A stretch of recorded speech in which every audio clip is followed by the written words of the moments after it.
again, I am Blunty. I got a few precious hours to myself this morning. I thought I'd comment on the new news that DJI have finally announced the DJI Spark, a new mini drone. Now, the DJI Mavic Pro, which I am still testing at the moment. Yes, I did the unboxing. Yes, I promised a review. I know I'm slow on it. It's just, my life is less than predictable recently, and getting out to find a nice spot to feel. I can't fly a drone around here. I got in trouble the other day. Tried to fly it around here, and you know, one of the white van rent-a-cops of the Botanical Gardens says, "So you can't fly your drone here," all puffed up on their own authority. Normally they're the toy ones like this, so they don't bother me. This, by the way, is the Dji drone, which I recently reviewed. It's sort of a little fold-out personal, you know, selfie drone thing, and DJI's new drone is in that line. It doesn't fold up though, unfortunately, like the Mavic Pro does. The Spark is, you know, the body is about that small. Is the only reason I bought this as a prop, like super small. But unlike this, which is kind of more of the toy-like drone, it has a proper gimbal on the front. It is only a 2-axis gimbal, so it can correct for the tilty stuff, and it can tilt up and down, but it doesn't do that. But the drone can do that, and it also has some digital stabilization on board as well, which I forget what DJI are called, but they're very proud of it. So you should still get some very smooth shots. And the whole point of the DJI Spark, as far as I can tell, is to get the price down to be a nice, accessible, fun time drone for people who have, you know, outdoor lifestyles, the 17 to 30-year-olds who are out there sort of riding their bikes on mountains. And it's not really intended for the cinematographer drone operators out there. It is intended for that sharing, the fun time stuff, the social media sharing sort of stuff. It's everything about it is built to be simple and easy. It doesn't even come with a remote, but it does come with two really cool ways to control it. One is via the mobile phone, which is very similar to the way the DJI Mavic Pro can do it. When you're not using a controller, you do have the option to use the phone, which works pretty well. It's not as, you don't have as much finesse as you do with a proper controller, but again, the Spark isn't designed for that. You can also control it using sort of Jedi powers, hand signals, so you can do that to tell it to take a photo. You can put your hand up like that, push it away from you, or pull it back to you, or move it around in the arc. And it's got a whole bunch of preset sort of auto operation modes you can use to get just cool looking shots without having to know what you're doing, which is again the whole point of this thing. It's something small, easy to carry around with you, that people who aren't that interested in, you know, drone cinematography, but can still get those cool looking shots that they see in other people's videos here on YouTube, like Casey Neistat, for example, well known for using drone shots, although I don't think he can at the moment. He had a preview of the Spark, and he mentioned being under investigation by the FAA or something. He's not allowed to fly his drones in New York anymore. But it can do things like, you know, it starts at a sort of wide self and then flies up and away and gets the down shot of the entire environment around you. It can circle around you, it can spiral out from you and get a cool looking shot that way. It can track you and follow you, that kind of stuff. And it does all this in an auto magic mode. Auto magic? I meant to say automatic, but auto magic works as well. It's a dummy mode drone that can get footage that looks as cool as drones from people who know what they're doing. It won't give you the same flexibility, because all these are preset auto modes, although you can get a remote with it, so you can take manual control and do more sophisticated stuff with it if you like. Like, you get it without the remote, you're having fun, you go, I want to do more with this. Buy the remote, off you go. You can also control it with your mobile phone, but again, like I mentioned, the fidelity of control that you get trying to use a mobile phone to fly these things, not as good as sticks. It just isn't.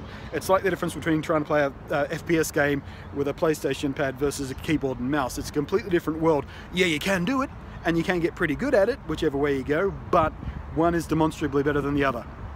It also has a surprisingly long flight time for a drone of its size. Most drones about this size have maybe 7 minutes of flight time. This one, 16 minutes of flight time. That's 16 minutes, I don't know. Flight time on drones is a funny thing. It depends on what they're doing. So how DJI measure that 16 minutes of flight time, is it with digital stabilization on? Is it with active flying around doing stunts, or is it just hovering there? Is it with the camera on or off? Is it taking stills? I mean, we're going to have to wait and see until, you know, real people get these in their hands and start putting them through the paces. DJI have seeded these out, some early prototype units, to a few influencers out there. Like I already mentioned Casey Neistat, he tested one. I'm sure there's probably a dozen influencers out there and vloggers of various statures who got seeded one to sort of check out. And it's not a cheap drone. It is what I would call an inexpensive drone for what it is. It is very sophisticated. It has obstacle avoidance, has automatic guidance, has GLONASS and GPS to help it keep track of the ground. It's got down-facing cameras, so when you're indoors and you can't get to a GPS, it can still see where it is to control, you know, its stability and things like that.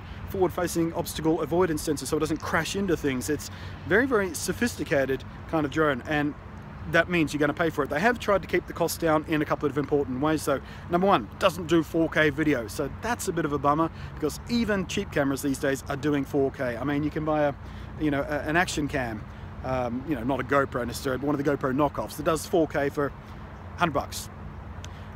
But it does have a proper mechanical gimbal on it, so you get proper mechanically gimbal stabilized footage, which always does look better than digital stabilization, although they have digital stabilization on top of that to help compensate for the lack of a third axis. It also doesn't have the fold out arms that the DJI Mavic has, which makes it so amazingly portable. So it's a little bit more awkward. I mean, it is smaller than the Mavic, but it does have the sticky outy arm bits that just you can't fold away to make it even more sort of pocket sized.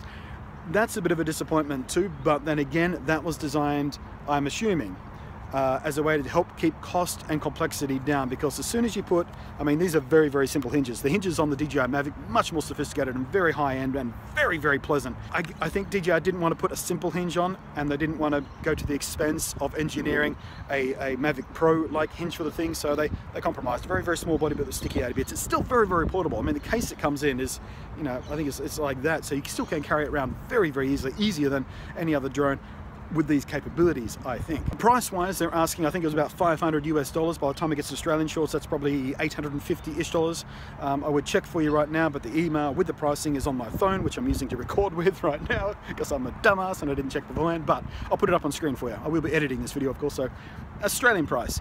So it's not a toy, and it's not quite up to the level of hobbyist cinematographer kind of pricing structure. It is one of those aspirational kind of things. It is designed for the same people who spend, you know, the officially good money on a, you know, $500 GoPro Hero Black 5 extra super duper shiny hat version, when they don't actually need all the features that thing has. They just want it because it's the best one. That is why the DJI Spark exists. It's for people who can afford to spend that money, have a fun, active lifestyle. You know, maybe they're a vlogger, they're an Instagrammer type of people, they're a social media show off, and they want something that can get really cool shots. And that who this is for. It's the aspirational product for people who don't want to learn how to do things properly with a much more expensive thing, because the DJI Mavic Pro, it's about twice as expensive, a little bit more over. Footage that looks nearly as good, at least in 1080p from what I've seen so far.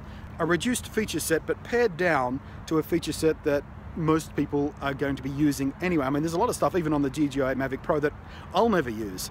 It's very, very clever and it's cool to know it's there, but I don't tend to use it. So it seems like the DJI Spark is, for people like me, even though I'm more aspirational than the target market for the DJI Spark, the reality is of how I have been using my Mavic Pro is the Spark will do what I needed to, the kind of shots that I want to get.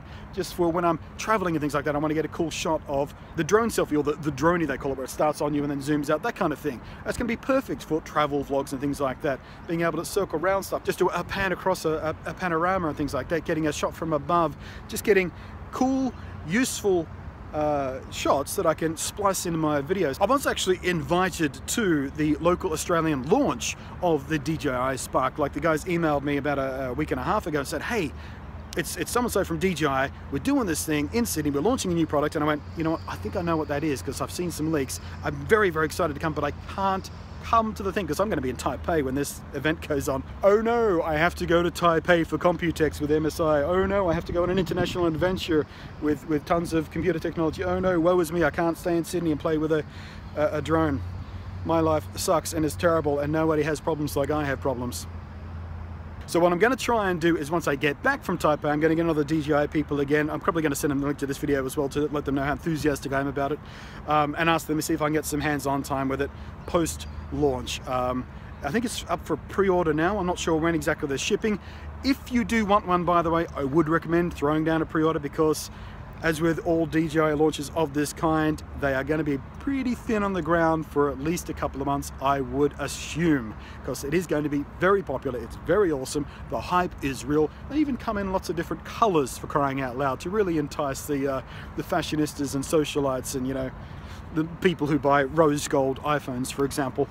So there you go. I've rambled enough, I think. It's just it's so nice to be outdoors. I've been literally trapped indoors for the past couple of days because of all the work going on, trying to fix my falling apart apartment.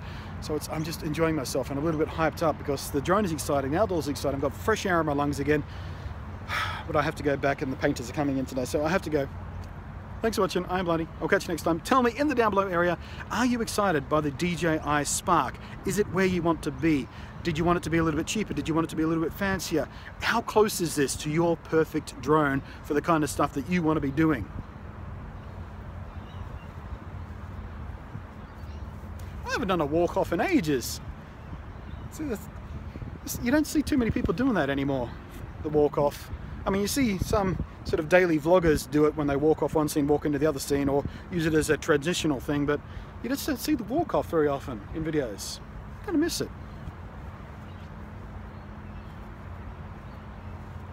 I do wish there was some clouds in the sky so I could walk off and then do a time lapse of the clouds going. Or indeed, if I had a DJI Spark, I could do a walk off and then have the Spark sort of zoom out from me and the camera here as a sort of breaking the fourth wall kind of thing. But I can't even use this because I forgot to bring the damn battery for the thing. I don't even know where the battery is because, like I said, all my stuff is in a pile at the moment underneath the tarp trying to protect it from builder's dust.